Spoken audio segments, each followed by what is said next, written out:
Hello viewers, welcome to my channel ভূগ্রাফি academy. আজকে basically fourth semester জেনারেলে তোমাদের যাদের কার্টোগ্রাফি পেপারটা রয়েছে, অফকোর্স এটা জিওগ্রাফির একটা পেপার। তো তোমাদের পাশে যাদের জিওগ্রাফি রয়েছে, তোমাদের ফোর্থ সেমিস্টারে বেসিক্যালি কার্টোগ্রাফিটা পড়তে হয়। সেক্ষেত্রে কার্টোগ্রাফি রিলেটেড বেশ কিছু ইম্পর্ট্যান্ট কোয়েশ্চেন যেগুলো 2024-এ সাজেশন হিসেবে আমি রেখেছি। আর তোমাদের যদি এই কার্টোগ্রাফি পেপারের পেইড নোটের প্রয়োজন হয়, তো আমার কাছ থেকে এই পেইড নোটটা পারচেজ করে নিতে পারবে। এখানে ওভারঅল 5 নাম্বার এবং 10 নাম্বারের কোয়েশ্চেন্স রেডি করা রয়েছে। তো চলো তাহলে কি কি কোয়েশ্চেন্স রেখেছি সেগুলো একটু দেখে নেওয়া যাক। সেক্ষেত্রে 5 নাম্বারের প্রথমে যে কোয়েশ্চেনটা আসছে সেটা হচ্ছে উপযুক্ত উদাহরণ সহ মেরু এবং আয়তক্ষেত্র স্থানাঙ্ক, যেটাকে পোলার এবং রেক্টেঙ্গুলার কোঅর্ডিনেট বলে। তো সেই কোঅর্ডিনেট সিস্টেমের মধ্যে পার্থক্য, অর্থাৎ পোলার কোঅর্ডিনেট এবং রেক্টেঙ্গুলার কোঅর্ডিনেট সিস্টেমের মধ্যে পার্থক্য। 2 নম্বরে আসছে ইউটিএম অভিক্ষেপ এবং অক্ষাংশ এবং দ্রাঘিমাংশীয় জোনিং সিস্টেম উল্লেখ করো। অর্থাৎ এই যে সমস্ত কোশ্চেন্স গুলো দেখতে পাচ্ছ, এগুলো সব আমার এই পেইড নোটস এর মধ্যে তোমরা সব পেয়ে যাবে। তোমাদের যাদের প্রয়োজন রয়েছে সেটা আমাদের এই যে নিচে স্ক্রিনে নাম্বার রয়েছে, এই নাম্বারে তোমরা যোগাযোগ করো। পেইড নোটস আমরা হোয়াটসঅ্যাপ এর থ্রুতে সেগুলো সব পাঠিয়ে দেবো। এবারে 3 নম্বরে যে কোশ্চেন্সটা রয়েছে সেটা হচ্ছে এফসিসি, অর্থাৎ ফলস কালার কম্পোজিট। তো এটা কি এবং স্ট্যান্ডার্ড ফলস কালার কম্পোজিট প্রস্তুতির ক্ষেত্রে নীতি এবং তাৎপর্যগুলো ব্যাখ্যা করতে বলছে। 4 নম্বরে রয়েছে রাস্টার এবং ভেক্টর ডেটার পার্থক্য। 5 নম্বরে রয়েছে প্রকৃত দিগংশে এবং চুম্বকীয় দিগংশের মধ্যে পার্থক্য। এই দুটির মধ্যবর্তী যে কোণ, তো তার নাম কি বা সেটাকে কি বলে সেটা তোমাদের এখানে উল্লেখ করতে হচ্ছে। 6 নম্বরে রয়েছে প্রিজমেটিক কম্পাসের দ্বারা পাঠ গ্রহণের সময় যে সমস্ত ত্রুটিগুলো উৎস রয়েছে সেগুলো কি কি সেগুলো তোমাদের উল্লেখ করতে হচ্ছে। 7 নম্বরে রয়েছে জিআইএস, অর্থাৎ জিওগ্রাফিক্যাল ইনফরমেশন সিস্টেমের নীতিগুলি আলোচনা করো।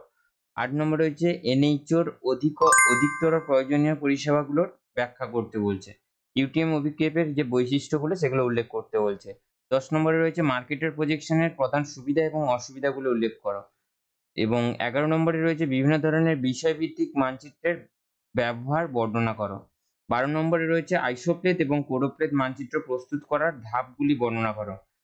13 নম্বরে রয়েছে আইসোপ্লেট মানচিত্রের সুবিধা এবং অসুবিধা ব্যাখ্যা করো। আরএল এবং সিএল এর মধ্যে পার্থক্য, অর্থাৎ রেডিউস লেভেল আর কলিমেশন লেভেল, এ দুটোর পার্থক্য।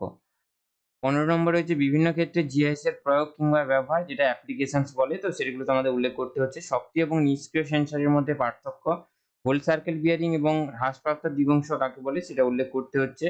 এবং ডেটা উপস্থাপনের ক্ষেত্রে ডট পদ্ধতির গুণাবলী এবং ত্রুটিগুলি কি কি সেগুলো উল্লেখ করতে হচ্ছে। এই হচ্ছে টোটাল কোশ্চেন। এবারে এগুলো তোমরা রেডি করতে পারো, আর এগুলোর পেইড নোটস আমাদের কাছে রয়েছে। তোমরা যারা পারচেস করতে ইচ্ছুক রয়েছে, নিচের দেওয়া হোয়াটসঅ্যাপ নাম্বারে যোগাযোগ করো, আমাদের পেইড নোটস গুলো তোমাদের পাঠিয়ে দেওয়া হবে। এবারে 10 নম্বরের প্রথমে যে কোশ্চেনটা আসছে সেটা হচ্ছে উপযুক্ত উদাহরণ সহ বিভিন্ন ধরনের মানচিত্রের অভিক্ষেপের শ্রেণীবিভাগ করো। 2 নম্বরে আসছে বিভিন্ন ধরনের উপগ্রহের শ্রেণীবিভাগ করো এবং উপযুক্ত স্কেচ এবং উদাহরণ দিয়ে বিভিন্ন বৈশিষ্ট্যগুলো ব্যাখ্যা করো। অর্থাৎ এখানে তোমাদের ড্রয়িংটা করতে হচ্ছে। 3টে যে উপগ্রহ শ্রেণী রয়েছে তো সেগুলো তোমাদের ব্যাখ্যা করতে বলছে। প্রিজমেটিক কম্পাসের বিভিন্ন অংশ কি কি এবং এর বিভিন্ন অংশের ব্যবহার ব্যাখ্যা করে এবং এর অসুবিধাগুলো কি কি সেগুলো তোমাদের উল্লেখ করতে বলছে।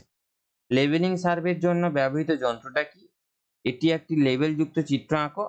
মানে এটার একটা যে চিত্র রয়েছে লেবেলিং এর জন্য, বেসিক্যালি যে যন্ত্রটা ইউজ করা হয় সেটা হচ্ছে ডাম্পি লেবেল, ঠিক আছে? এবং এর যে বিভিন্ন অংশ রয়েছে সেগুলোর ব্যবহার ব্যাখ্যা করতে বলছে।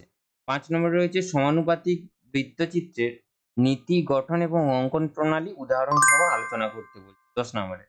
এরপরে থিমেটিক মানচিত্র প্রস্তুতে জিআইএস, ন্যাটমো, এনবিএসএসএলইপি আর এনএইচও এর ক্রিয়াকলাপ সম্পর্কে লিখতে বলছে।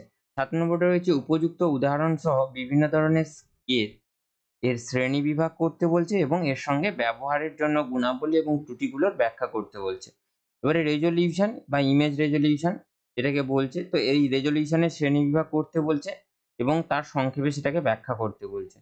এবারে 9 নম্বরে রয়েছে স্কেল সংজ্ঞায়িত করো এবং স্কেলের উপস্থাপনের যে বিভিন্ন পদ্ধতি সেগুলো কি কি সেগুলো আলোচনা করতে বলছে। তার সঙ্গে 10 নম্বরে রয়েছে বিভিন্ন ধরনের গ্রাফিক্যাল স্কেলের গুণাবলী এবং তার কুফলগুলো ব্যাখ্যা করতে বলছে। 11 নম্বরে রয়েছে ডেটা উপস্থাপনের জন্য ডট পদ্ধতির গুণাবলী এবং ত্রুটি। এবারে সার্ভে অফ ইন্ডিয়া টোপোগ্রাফিক্যাল ম্যাপের পুরনো এবং ওপেন সিরিজের রেফারেন্স স্কিমের মধ্যে যে পার্থক্যগুলো হয় সেগুলো তোমাদের এখানে লিখতে বলছে। এবারে অভিক্ষেপ তল বা প্রজেকশন প্লেন অনুসারে মানচিত্রে অভিক্ষেপের শ্রেণীবিভাগ করতে বলছে। 14 নম্বরে রয়েছে সার্ভে অফ ইন্ডিয়া দ্বারা প্রকাশিত রেফারেন্স স্কিম সহ টোপোগ্রাফিক্যাল মানচিত্রের বিভিন্ন সিরিজ উল্লেখ করো এবং এর আলোচনা করো। 15 নম্বরে রয়েছে সংরক্ষণ এবং বৈশিষ্ট্যের উপর ভিত্তি করে মানচিত্রের শ্রেণীবিভাগ করতে বলছে। এই হচ্ছে টোটাল 15টা কোশ্চেন, এগুলো 10 নম্বরের জন্য খুব ইম্পর্টেন্ট। এবং 5 নম্বরের যে সমস্ত কোশ্চেনগুলো একটু আগে শো করালাম, এই টোটাল 5 নাম্বার এবং 10 নাম্বারের যতগুলো কোশ্চেন হয় এই সমস্ত অ্যান্সার যদি তোমাদের প্রয়োজন হয় সেক্ষেত্রে নিচে দেওয়া হোয়াটসঅ্যাপ নাম্বারে যোগাযোগ করো, আমাদের পিডিএফ ফরম্যাটে সেগুলো পাঠিয়ে দেওয়া হবে। তার জন্য কিছুটা অ্যামাউন্ট তোমাদের পেড করতে হবে, ঠিক আছে? তো এই হচ্ছে টোটাল ব্যাপার। আর এই সমস্ত কোশ্চেনগুলো তোমরা রেডি করলে 100% এই পেপার থেকে কমন পাবে। আর ভিডিওটা শেষ পর্যন্ত দেখার জন্য অসংখ্য ধন্যবাদ। সবাই খুব ভালো থেকো এবং সুস্থ থেকো।